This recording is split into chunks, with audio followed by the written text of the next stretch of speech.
तो दोस्तों क्या ड्रीम 11, माई 11 सर्कल या विजन 11 जैसे बड़ी कंपनियां जो दिग्गज प्लेयर है फैंसी की, उनकी वापसी होगी और ड्रीम 11 की कभी फ्यूचर में वापसी होगी? ये एक बहुत बड़ा सवाल है। हर किसी के जुबान पर एक ही सवाल है कि कभी ड्रीम 11 की वापसी होगी या फिर नहीं होगी।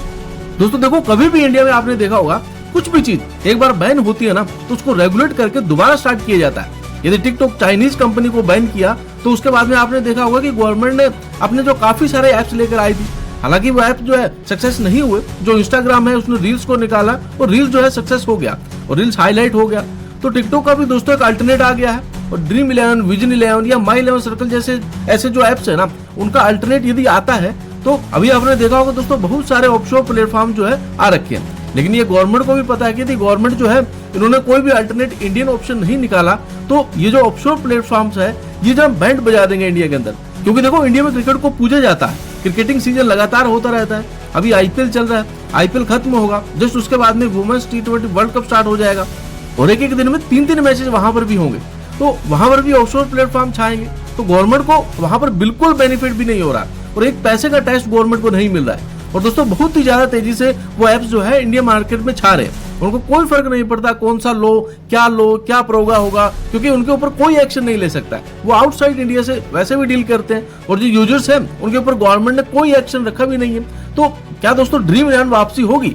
देखो दोस्तों, एक बात तो तय है और आप नोट कर लेना, ये चीज आप देख लेना कि अभी नहीं तो फिर कम से कम दोस्तों जो विदिन 5 to 6 मंथ या मैक्सिमम मैं बोल रहा हूँ भाई 1 साल के अंदर आपको ड्रीम 11 या माई 11 सर्कल वगैरह जैसे जो एप्स है वो दोबारा स्टार्ट होते हुए दिख जाएंगे। तो दोस्तों साफ बात है कि यदि फैंसी को बिल्कुल भी नहीं चलाना होता, बंद करना होता, तो ड्रीम 11 जैसी कंपनियां ना अपने जो साथ को यूजर्स को जोड़कर नहीं रखती। और ड्रीम 11 1 करोड़ बांट रही है हर एक मैच के अंदर, आईपीएल में आपने देखा होगा।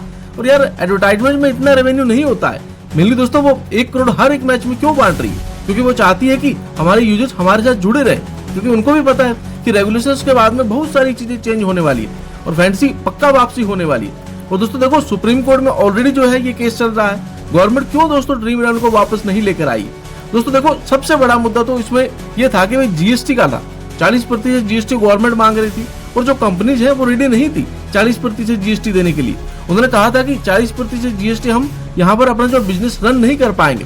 यदि आप फेस वैल्यू पे जीएसटी लगा लोगे तो हमारा जो कमीशन है वहां से 40% ले लेना, आप फिर भी ले लो। लेकिन गवर्नमेंट मानने को तैयार नहीं है। और दोस्तों आपको पता है कि गवर्नमेंट ने एक बार किसी चीज को बंद कर दिया तो इतनी जो इगोमेटिक गवर्नमेंट हो जाती है कि वो इस चीज को दोबारा से स्टार्ट नहीं कर सकती है। और जब कोई थर्ड पार्टी बीच में ना आए तो भाई सुप्रीम कोर्ट ही बीच में आएगा। हालांकि सुप्रीम कोर्ट में ये केस अभी भी जो है और भी लंबा खींच सकता है।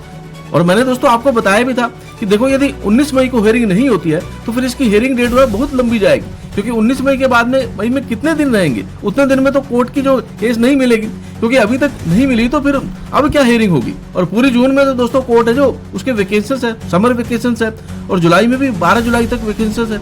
और जैसे ही कोर्ट स्टार्ट होगा उसके बाद में दोस्तों जो बहुत ही बड़े जो अर्जेंट बहुत प्रायोरिटी के केसेस होते हैं उनको सबसे पहले लिया जाएगा।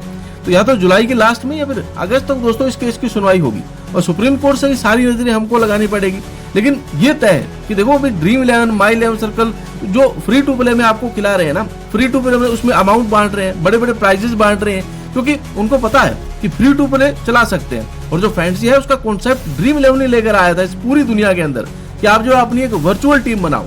जो ऑफशोर प्लेटफॉर्म है दोस्तों वो उसी की कॉपी करके सब खूब पैसा कमा रहे हैं। और ये ड्रीम 11 को भी पता है, ये गवर्नमेंट को भी पता है कि कॉन्सेप्ट इंडिया का है, लेकिन दूसरी कंट्रीज इंडिया से पैसे कमा के जा रही हैं। तो भाई दूसरी कंट्रीज पे दोस्तों कब्जा करने के लिए और दूसरी कंपनीज को जड़ से हटाने के लिए इंडियन बेस्ड प्लेटफॉर्म को गवर्नमेंट को लाना ही पड़ेगा और कोई ऑप्शन नहीं होगा गवर्नमेंट के पास। तो बहुत जल्दी आपको कुछ ऐसी खबरें मिलेंगी, आप सिर्फ सब्र करो। किसी चीज का हल होता है ना, वो दी नहीं होता है, उसको रेगुलेट किया जाता है। और ये जो प्रोगा है ना, इसका नाम भी आपने देखा होगा, promotion and regulation of online gaming act. इसका मतलब इस चीज को पूरी तरह से बैन नहीं किया गया, हालांकि इसको रेगुलेट किया गया है। तो दोस्तों रेगुलेशंस के साथ में आपको बहुत जल्दी ड्रीम 11 पे वापसी होती हुई दिख सकती है। तो दोस्तों जो भी दोस्तों आगे नए अपडेट्स आएंगे वो सब कुछ मैं आपको शेयर करता रहूंगा। तो चैनल पे बने रहिएगा, चैनल को सब्सक्राइब करके वीडियो को लाइक जरूर कर दीजिएगा और टेलीग्राम से जरूर जुड़ जाएगा, जिसका लिंक मैंने डिस्क्रिप्शन और कमेंट बॉक्स में सबसे ऊपर दिया हुआ है। क्योंकि दोस्तों वहां पे आपको बेस्ट टू बेस्ट फैंसी की टीम मिल जाती है और कोई भी न्यू अपडेट आती है फैंसी से रिलेटेड या फिर कोर्ट से रिलेटेड, गवर्नमेंट से रिलेटेड, सब कुछ वो आपको वहां पर मिल जाती है। फिलहाल इस पूरे मामले को लेकर के आपका क्या कहना है, हमें कमेंट करके जरूर बताइएगा।